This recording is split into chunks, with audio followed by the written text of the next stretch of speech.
İnsan təəccüb edir ki, bəzi insanlar özlərini müvahhid adlandırır.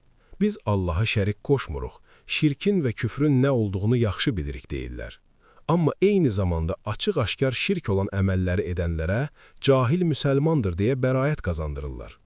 Mən təəccüb edirəm o insanlara ki, Allaha iman etmişik deyib, sonra ad və sifət tövhidində Allah haqqında alimlərin belə danışmadıqları mövzuları danışırlar. Sonunda bu ona mücəssimə deyir, o buna mücəssimə deyir və biri-birilərini zındıqlıqda ittiham edirlər. Mən təəccüb edirəm o insanların halına ki, Allaha iman etmişəm deyir, lakin Allaha şəriklər qoşur. Ehtiyaclarını Allahla yanaşı, dünyadan köçüb getmiş insanlardan istəyir. Mən təəccüb edirəm o insanlara ki, onlar hətta namaz qılır. Namazda Fatihə surəsini oxuyur. İyyəkə na'budu və iyyəkə nəstə'in. Biz yalnız sənə ibadət edir və yalnız səndən kömək diləyirik deyir. Amma namazı bitirdikdən sonra, ya filan kəs, sən mənə kömək ol, sən mənim yerimə Allaha dua et, mənə görə Allahdan istə deyir. İnsan dünyadan köçmüş, bədən olaraq ölmüş birindən necə yardım istəyə bilər? Anlaqlı şəkildə qul huvallahu əhəd, de o Allah təkdir deyən biri, Allahla yanaşı bir kimsəni çağırıb dua etməz. Quran oxuyanlar var ki, onları təəccüblənirəm. Onlar Qurandakı ayətlərə öz istəklərinə uyğun mənalar verirlər. Bəziləri mütəşabih ayətlərlə həm özlərini, həm də insanları azdırırlar. Hədisləri inkar edən topluluqlar peyda olub.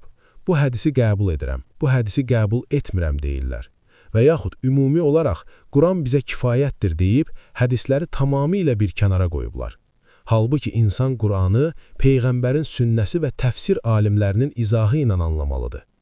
Təəccüb doğurur ki, bəzi insanlar deyir, əsas qəlbdir, əməl vacib deyil. İnsan düşünür, bəs onda ibadətlərin yeri nədir? Quran və sünnədən xəbəri olanlar bilir ki, iman həm qəlbdə, həm dildə, həm də əməldədir. Təəccüblü olanlardan biri budur ki, bəziləri böyük günah edən kimi insanı dindən çıxmış, kafir hesab edir. Halbuki böyük şirklə, böyük küfürdən başqa olan günahlar insanı dindən çıxarmır. Digərləri isə deyir ki, günahın imana heç bir təsiri yoxdur. Amma həqiqət budur ki, günahlar imanın azalmasına səbəb olur. İman itayətlə artır, günahlarla azalır. Təəccüblüdür ki, bəziləri deyir, hər kəs dini özü başa düşsün, alimə ehtiyac yoxdur. Alimlərin dəyərini bilməyənlərə demək lazımdır ki, sən İslamın xüsusi məsələlərini Peyğəmbərin izahı olmadan başa düşə bilməzsən. Peyğəmbərin izahı isə alimlərin vasitəsi ilə bizə çatır.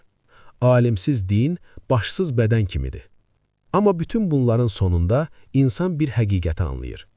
Əslində biz təəccüblüdür dediyimiz şeylərin heç biri həqiqi mənada təəccüblü deyil.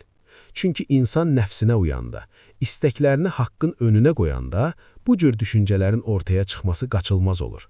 Bu yeni bir şey deyil, tarix boyu da belə olub. Həqiqətən təəccüblü olan isə odur ki, insan bu qədər açıq həqiqətlər varkən yenə də öz istədiyini seçir. Deməli, problem qəribəlikdə deyil, problem insanın seçimindədir. Və bəlkə də ən böyük dərs budur ki, təəccüblənmək yerinə insan əvvəl özünü düzəltməyə baxmalıdır.